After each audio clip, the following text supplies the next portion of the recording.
Where did you get the name Big Lenbo? Man, so me and my brother and my friends and we would after work we just get together and roll blunts and play Madden. So my brother's a Green Bay fan and the Green Bay Packers play at Lambeau Field.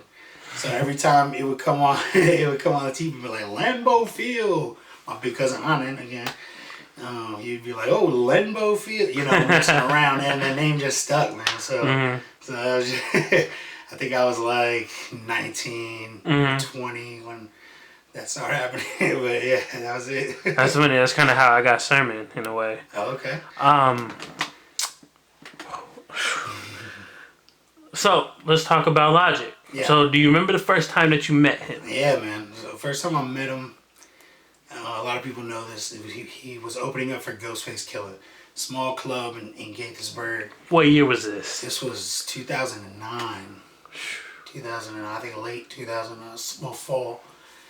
And I got there early with my brother and a couple homies and was watching the openers. And he came on and I was like, you could tell he was young. He was 19 at the time. I was like, wow, this kid is like rapping, like, wow, like he's like rapping.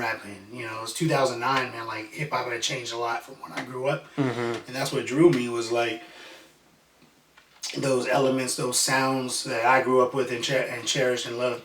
And I was like, wow, it like impressed me. It literally impressed me. I didn't even think kids rap like that anymore.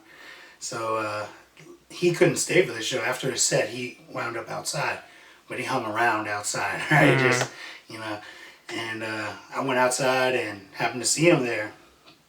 And I went and said, "What's up?" The only reason I said "What's up" is at the time I had a little band with me and a couple of my cousins, and it was just me on the bass, drummer, guitarist, and we would jam. And we didn't have anybody on the mic or anything. So I just stepped to him, feel him out, say what's up, and maybe invite him to jam out with us, And he was like, he worked at Safeway and he was living with his sister at the time. And the funniest thing, like that first conversation, he was like, "Man, you got a really dope voice." Right? And he kept saying it. He was like, "Man, you should let me record you sometime, man. You got a really dope voice." I was like, "Oh, cool."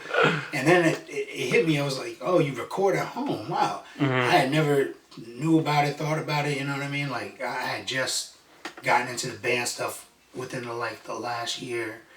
And I was like, wow, you do home recording, cool, So I was like, this is a guy I want to keep in touch with, definitely he's got some knowledge and he's doing his thing and he's a dope ass rapper. So felt kind of proud, like dope rapper would live, in my hometown and stuff like that. And at that time I had no idea about any local scene, I didn't even know about YouTube rappers back then, it wasn't, the cream hadn't rose yet. It was really wild, like Wild West, and I had no idea about that world. But meeting Logic, someone who was like 9 years my younger, and he was plugged in and knew about artists like Cole and Kendrick coming up, and like these big artists on the internet. So yeah, that was it was eye opening. It was refreshing to have like such a young energy, and being friends with somebody like that, and we connected on a lot of the same music. That was a big thing, and he was just mature for his age too. He had been, everyone knows he's been through a lot. Yeah. He grew up pretty fast, different ways than me, but we both grew up fast and kind of did whatever, like shot out of our childhood as quick as we could. But we connected on a lot of the same records, that quote unquote golden era of rap and shit. So, How did you guys end up being like close friends? Because I know you're talking about meeting him, it's refreshing and all that. But how did you transition from seeing him live, talking to him, and then becoming where you guys are at now? Yeah, it was really the music, man. Like I was at a place in my life. I was a land surveyor at the time, and the housing market crashed, and I actually got laid off on one of the companies I worked with for like 6 years. And I got a job real quick because I had a good reputation and connections, but I had to take a lesser position for basically the same money.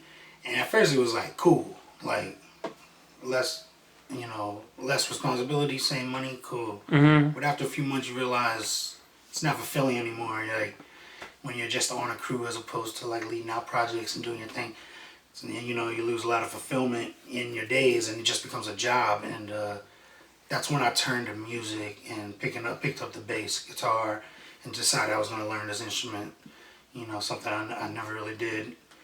It's a weird thing. As much as I love music, I never took an instrument seriously and tried to play it. But the market crash actually led me to that. And other than just playing the bass guitar and playing in my little band with my cousins, it led me to going to more live shows and appreciating music, which is the real reason I even went there that night. It was a work night too when I went to go see Ghostface, because, you know, I was just super into making music now and like doing that. So yeah, I could thank that. I could thank that for it. It's pretty crazy.